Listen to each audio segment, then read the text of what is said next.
ನಮಸ್ಕಾರ, ನಾನು ಗೌತಮ್ ಹೆಗ್ಡೆ. ಒಂದ್ ಕಾಲದಲ್ಲಿ ಚಿನ್ನ ಅಂತ ಹೇಳಿದ್ರೆ ಜನ ಸಾಮಾನ್ಯರಿಂದ ದೊಡ್ಡವರ ತನಕ ಚಿನ್ನದ ಮೇಲೆ ಒಂದು ಆಸಕ್ತಿಯನ್ನ ತೋರಿಸ್ತಿದ್ರು. ಆದ್ರೆ ಈಗ ಚಿನ್ನ ಅಂತ ಹೇಳಿದ್ರೆ ಜನ ಸಾಮಾನ್ಯರು ಸೈಲೆಂಟ್ ಆಗಿಬಿಡ್ತಾರೆ. ಯಾಕಪ್ಪ ಅಂತ ಹೇಳಿದ್ರೆ ನಾವು ಇದರ ಹಿಂದೆ ಕೂಡ ಇದರ ಬಗ್ಗೆ ಸಾಕಷ್ಟು ಚರ್ಚೆಯನ್ನ ಮಾಡಿದ್ದೇವೆ. ಅದು ಬೇರೆ ಯಾವ ವಿಚಾರವೂ ಅಲ್ಲ, ಚಿನ್ನದ ಮೌಲ್ಯ, ಚಿನ್ನದ ದರದ ಬಗ್ಗೆ. ಇತ್ತೀಚೆಗೆ ಚಿನ್ನದ ದರ ಆಕಾಶದ ಮಟ್ಟಕ್ಕೆ ಏರ್ತಿರೋದ್ರಿಂದ ಜನಸಾಮಾನ್ಯರಲ್ಲಿ ಚಿನ್ನವನ್ನ ಖರೀದಿ ಮಾಡೋ ಮನಸ್ಸು ದಿನ ಹೋದಂತೆ ಕಡಿಮೆ ಆಗ್ತಿದೆ.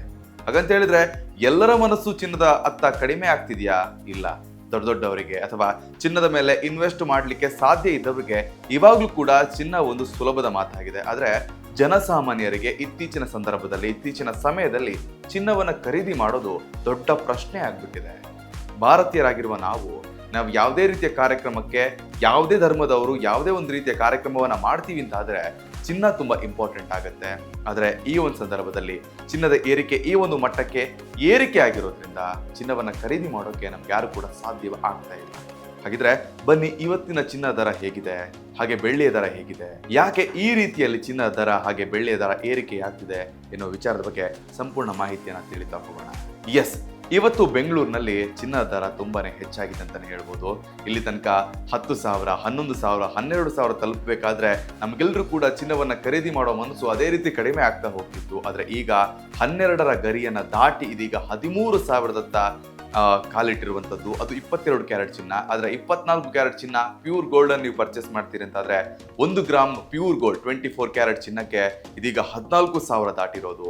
ಇನ್ನು ನಾವೆಲ್ಲರೂ ಕೂಡ ಚಿನ್ನದ ಆಭರಣವನ್ನ ಮಾಡ್ತೀವಿ ಅಂತಾದ್ರೆ ನಾವು ಬಳಕೆ ಮಾಡೋದು 22 ಕ್ಯಾರೆಟ್ ಚಿನ್ನ. ಹಾಗಾಗಿ ಅದರ ಗರಿ ಇವಾಗ 13,000 ದಾಟಿರೋದು. ಜನಸಾಮಾನ್ಯರಿಗೆ ಪ್ರಶ್ನೆ ಮೇಲೆ ಪ್ರಶ್ನೆ, ಚಿನ್ನವನ್ನ ಖರೀದಿ ಮಾಡೋದಾ ಅಥವಾ ನಮ್ಮ ಮನೆಯಲ್ಲಿ ಆಗ್ಬೇಕಾದಂತಹ ಕಾರ್ಯಕ್ರಮಗಳನ್ನ ಇಲ್ಲಿಗೆ ನಿಲ್ಲಿಸೋದಾ ಅನ್ನುವಂತಹ ಪ್ರಶ್ನೆ ಕೂಡ ಇವಾಗ ಹುಟ್ಟಿರುವಂತದ್ದು. ಬನ್ನಿ ಹಾಗಾದ್ರೆ ಇವತ್ತಿನ ಚಿನ್ನ ದರ ಹೇಗಿದೆ ಅಂತ ಒಂದೊಂದಾಗಿ ನೋಡ್ತಾ ಹೋಗೋಣ. ಇವತ್ತು 24 ಕ್ಯಾರೆಟ್ ಚಿನ್ನಕ್ಕೆ 14,362 ರೂಪಾಯಿ ಇದೆ. ಹಾಗೆ 22 ಕ್ಯಾರೆಟ್ ಚಿನ್ನಕ್ಕೆ 13,165 ರೂಪಾಯಿ ಇದೆ. ಅದೇ ರೀತಿ 18 ಕ್ಯಾರೆಟ್ ಚಿನ್ನಕ್ಕೆ 10,772 ರೂಪಾಯಿ ಆಗಿದೆ. ಹೌದು, ಈ ಒಂದು ರೀತಿಯ ಚಿನ್ನದ ದರ ಏರಿಕೆ ಆಗ್ತಿರೋದ್ರಿಂದ ಜನಸಾಮಾನ್ಯರಿಗೆ ಚಿನ್ನವನ್ನ ಖರೀದಿ ಮಾಡೋದೇ ದೊಡ್ಡ ಪ್ರಶ್ನೆ ಆಗ್ಬಿಟ್ಟಿದೆ. ಈ ಹಿಂದೆ 10,000, 11,000, 12,000 ಇರುವಾಗ ಜನಸಾಮಾನ್ಯರು ಕಷ್ಟ ಆದ್ರೂ ಕೂಡ ಚಿನ್ನವನ್ನ ಪರ್ಚೇಸ್ ಮಾಡ್ತಿದ್ರು, ಚಿನ್ನವನ್ನ ಖರೀದಿ ಮಾಡ್ತಿದ್ರು.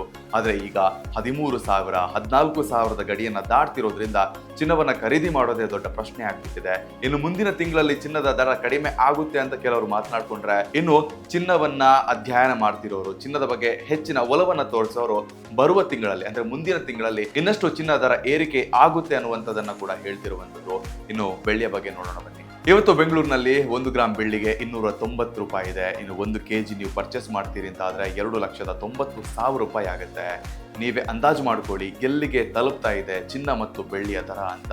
ನಾವೆಲ್ಲರೂ ಕೂಡ ಒಂದು ಟೈಮಲ್ಲಿ ಚಿನ್ನ ಮತ್ತು ಬೆಳ್ಳಿಯನ್ನ ಪ್ರೀತಿಯಿಂದ ನಮ್ಮ ಮನೆಗೆ ಅದನ್ನ ನಾವು ಪರ್ಚೇಸ್ ಮಾಡ್ತೀವಿ ಅಂತ ಆದ್ರೆ ಮನೆಯವರಿಗೆಲ್ಲರೂ ಕೂಡ ಒಂದು ಖುಷಿಯ ಸಂದರ್ಭ ಆಗ್ತಿತ್ತು.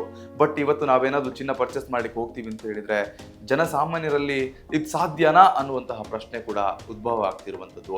ಯಾಕೆ ಯಾಕೆ ಯಾಕೆ ಅಂತ ಕೇಳೋದಾದ್ರೆ ಮುಖ್ಯವಾದ ಕಾರಣ ಚಿನ್ನದ ಮೌಲ್ಯ ಹಾಗೆ ಬೆಳ್ಳಿಯ ಮೌಲ್ಯ ಹೆಚ್ಚಾಗ್ತಿರುವಂಥದ್ದು. ಇನ್ನು ಯಾಕೆ ಇಷ್ಟರ ಮಟ್ಟಿಗೆ ಚಿನ್ನದ ಮೌಲ್ಯ ಅಥವಾ ಬೆಳ್ಳಿಯ ಮೌಲ್ಯ ಹೆಚ್ಚಾಗುತ್ತೆ ಅಂತ ನೀವು ಕೇಳ್ತೀರಂತಾದ್ರೆ ಇದಕ್ಕಿಂತ ಹಿಂದಿನ ವಿಡಿಯೋದಲ್ಲಿ ಕೂಡ ತುಂಬಾನೇ ಇಂತಹ ವಿಚಾರಗಳನ್ನ ನಾನು ಹೇಳಿದ್ದೀನಿ.